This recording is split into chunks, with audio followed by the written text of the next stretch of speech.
Dengue রোগীর চাপে তিল ধরার ঠাঁই নেই বরগুনা জেনারেল হাসপাতালে। 250 শয্যার এ হাসপাতালে শুধু ডেঙ্গু রোগী 187 জন।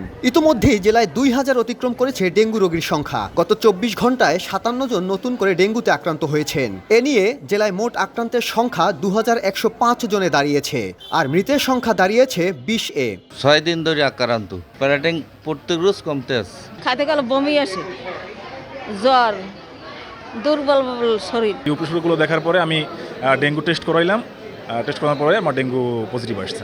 এদিকে বাড়তি রোগীর চাপ সামলাতে হিমশিম অবস্থা হাসপাতাল কর্তৃপক্ষের। জরুরি পরিস্থিতি মোকাবেলায় হাসপাতালে 12 জন চিকিৎসক ও 10 জন নার্স পদায়ন করা হলেও এখন পর্যন্ত 4 জন নার্স ও 5 জন চিকিৎসক যোগদান করেছেন। চিকিৎসকরা বলছেন, দিন দিন অবনতি হচ্ছে ডেঙ্গু পরিস্থিতির।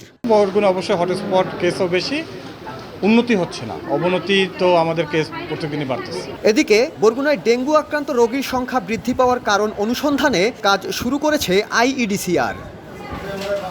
সাইফুল মিরাজ, সময় সংবাদ, বরগুনা।